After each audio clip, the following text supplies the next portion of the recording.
नमस्कार। आज की सिलीगुड़ी में आप सभी का फिर से स्वागत है। मैं आप सभी के साथ अमृत। इस वक्त मैं उपस्थित हूँ पायनी आदिवासी की SSB पायनी की BOP में। तो चलिए आराम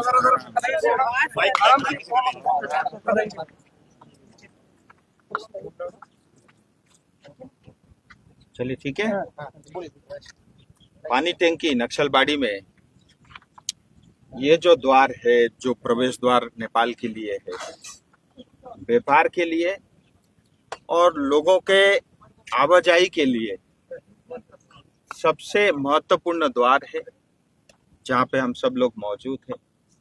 और 9 दिन पहले जो भी घटनाक्रम नेपाल में घटा,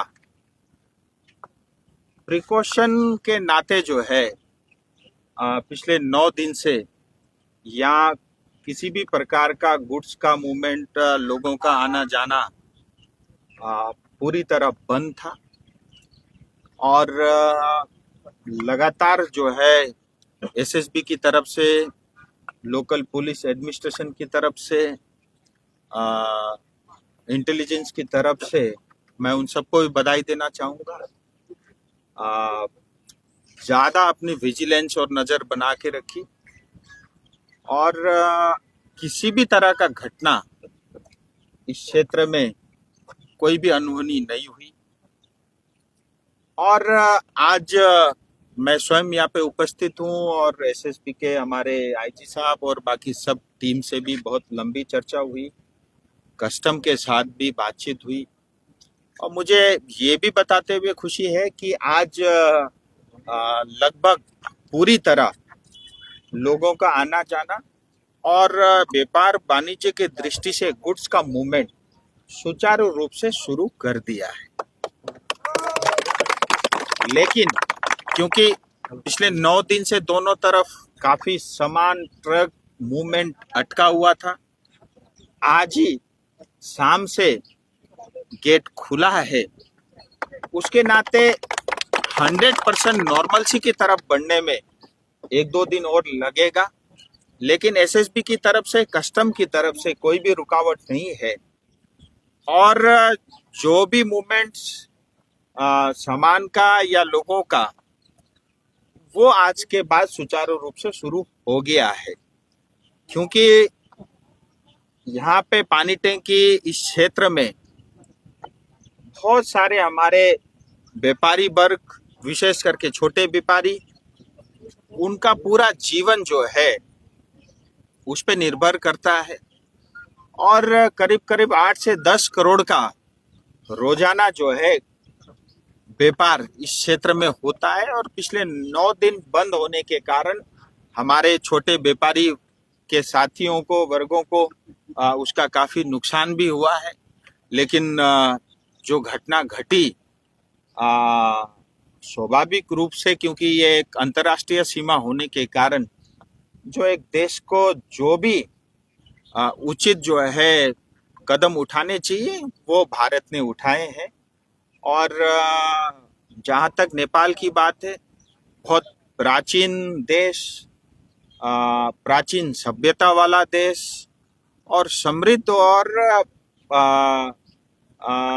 बहुत ही संस्कार से भरा हुआ नेपाल देश और हमारा अच्छा पड़ोसी देश।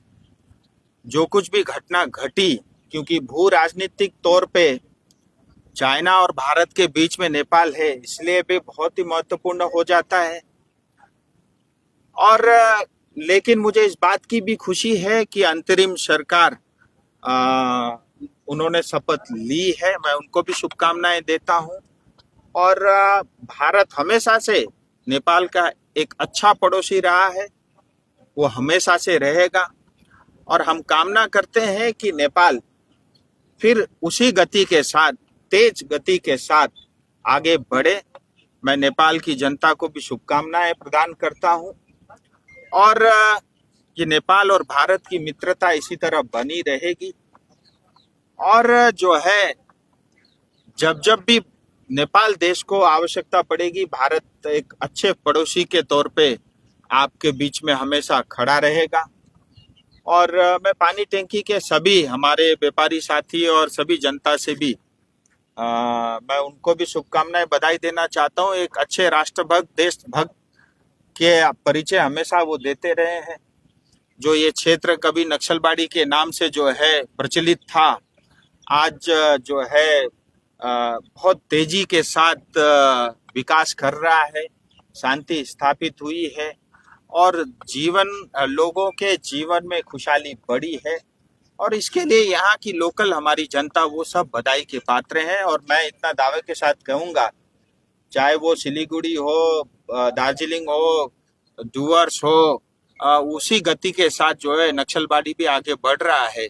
और अब यहाँ पे नया एयरपोर्ट जो है बागडोगरा से और नक्सलबाड़ी की तरफ आ रहा है।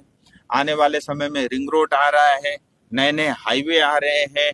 अब जो है इसको आखिरी गांव नहीं फर्स्ट विलेज के नाम से बोला जाता है। सो इन सब और बॉर्डर में जिस तरह से इंफ्रास्ट्रक्चर का काम चल रहा है, यहाँ पे भी पानी टंकी में जो है इंटीग्रेटेड चेक पोस्ट बनने की मंजूरी हो गई। इन सब कारणों से जो है पानी टंकी नक्सलबाड़ी क्षेत्र को आने वाले समय में बहुत लाभ और फायदा होगा। नहीं, व्यापारियों से मेरा मिलना हुआ और उन्होंने मुझे इस बात की जानकारी दी कि पिछले 9 दिन से व्यापार ठप होने के कारण उनका भारी नुकसान हुआ है।